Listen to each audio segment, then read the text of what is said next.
Alors, voilà, très bien, c'est maintenant.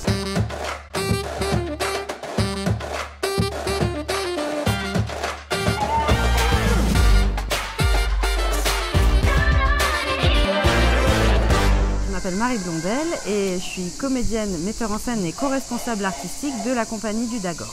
Bonjour, moi je m'appelle Danielle Klein, je suis comédienne engagée par la compagnie du Dagor avec ma camarade Hélène Serle pour jouer dans La tête ailleurs. Non, non, non, au laser.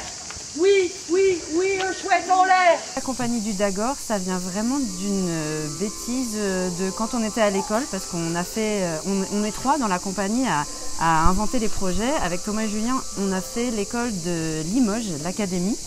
Et à l'époque, ils avaient ce petit mot pour dire d'accord, en fait, ils disaient Dagor. Voilà, et c'est devenu la compagnie du Dagor parce que, et en plus, bah aujourd'hui, on peut se dire qu'on est souvent d'accord, donc on est Dagor. Voilà, c'est pas plus fou que ça. Le spectacle raconte beaucoup de choses. Je trouve que c'est un spectacle qui peut se lire à différents niveaux. L'histoire de base, c'est une vieille dame qui vient se recueillir sur la tombe de son chien qu'elle a enterré là quand elle avait 9 ans. Et cette tombe va être recouverte parce qu'on a démoli la tour et on va recouvrir toute l'esplanade de bitume. Donc elle vient dire adieu à son chien. Et lors de cet adieu, sa maman lui réapparaît, lui réapparaît dans son souvenir. Et à partir de là, se rejouent des scènes entre elle et sa maman, entre la vieille dame et sa maman. Et la vieille dame revit son passé comme quand elle avait 9 ans et qu'elle vivait avec sa mère. Oui, oui, oui, au chouette en l'air. Donc l'histoire du spectacle, c'est né pendant le Covid. En fait, on réfléchissait à quel nouveau spectacle jeune public faire et on voulait parler de l'imaginaire, de l'imagination. C'était un thème assez vaste. Et Thomas, qui est un des trois de la compagnie, avait rencontré Gwendoline Soublin, qui est l'autrice du texte La tête ailleurs. Et on s'est dit qu'on aimerait bien lui commander un texte, lui demander d'écrire pour nous sur cette thématique.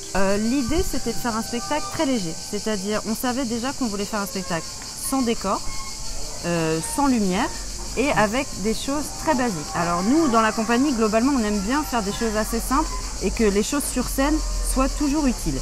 Et là, moi, j'avais envie comme les pommes de terre sont très récurrentes dans l'histoire, puisqu'elles mangent, elles n'ont pas beaucoup d'argent, donc elles mangent que des pommes de terre, je me disais, ça, c'est intéressant que ce soit un univers peuplé de pommes de terre et que les pommes de terre soient partout. Et qu'on les utilise sous toutes leurs formes, avec les pelures, à quoi ça sert une patate, voilà, que ça puisse se transformer en personnage.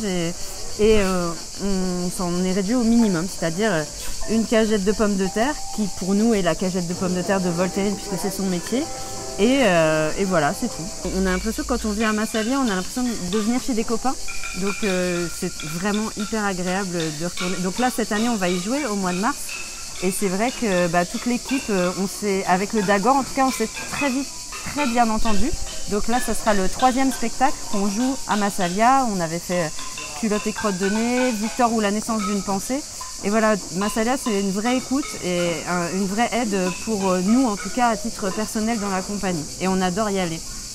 Alors, on vous donne rendez-vous du 2 au 4 mars au Théâtre Massalia pour retrouver Danielle, Hélène et toute l'équipe de La tête ailleurs.